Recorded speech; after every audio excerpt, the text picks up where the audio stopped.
Manusia akhir zaman mementingkan diri sendiri. Saya bacakan ciri-cirinya di dalam 2 Timotius 3 ayat 1 sampai 5. Keadaan manusia akhir zaman. Ketahuilah bahwa pada hari-hari terakhir akan datang masa yang sukar.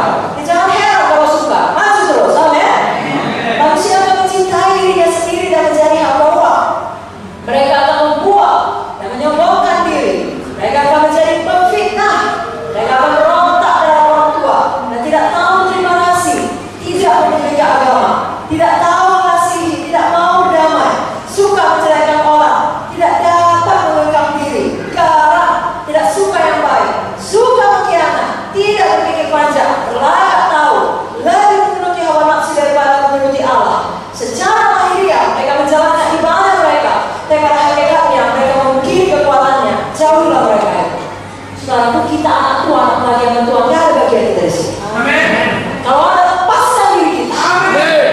Jangan ada bagian kita di sini. Kita tidak mau termasuk orang-orang akhir zaman, saudaraku, yang khususnya di dalam topik ini tidak tahu terima kasih, berontak terhadap orang tua, merasa diri benar.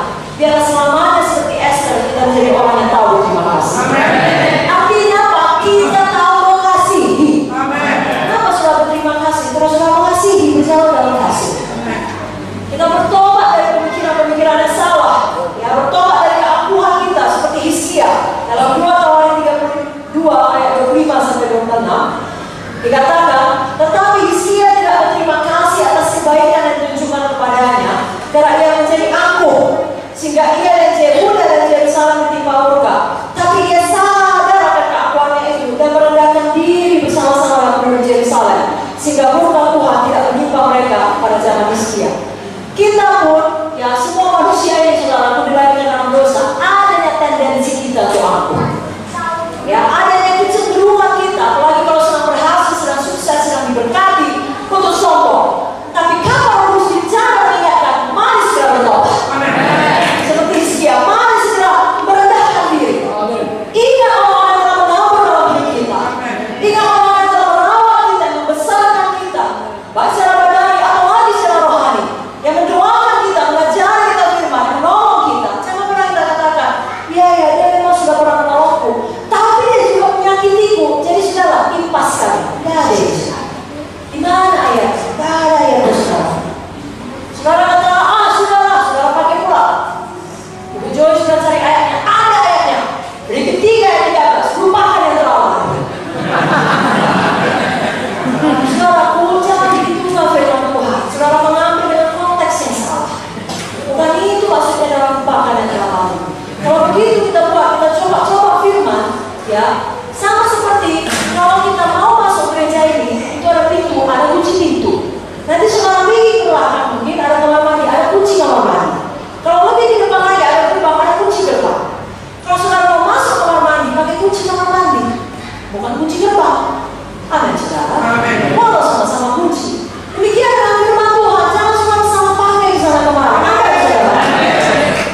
Itu sebabnya, mari kita nyatakan kasih kita kepada semua orang, apalagi kepada orang tua rohani kita. Dan firman Tuhan mengatakan dalam 1 Timotius 5 ayat 17, penatua-penatua yang baik pimpinannya patut dihormati 2 kali lipat, terutama mereka yang dengan jerih payah berkhotbah dan mengajar. Saya percaya kalau kita praktekkan prinsip firman, Tuhan akan memberkati. Yang keempat, mari kita ingat bahwasanya Tuhan Yesus ada di atas segalanya. Sama seperti Esther ini, dia meletakkan Tuhan di atas segalanya. Maka sebentar kita akan baca ayatnya.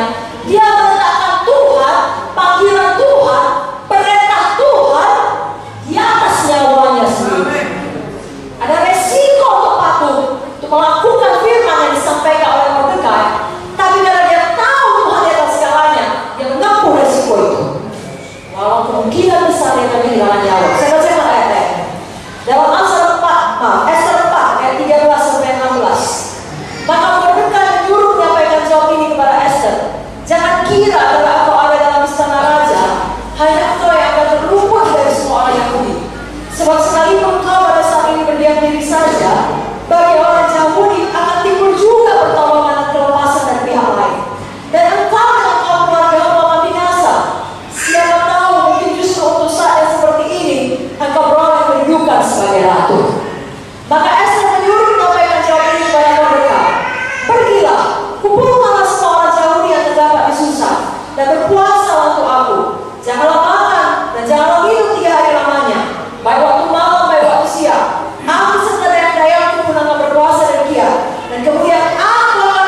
bisa mati. Habis tamat riwayat kita. Usia yang muda semuanya sia-sia. Tetapi ada yang kecil di dalam membuat dia melakukan yang benar. Ada juga Roh Kudus bicara di dalam, tidak memaksa saudara, hanya kecil saja. Tapi kalau saudara mau patuh, akan membuat perbedaan yang sangat besar. Maka Esther merespon, kalau terpaksa aku mati, dia berlaku.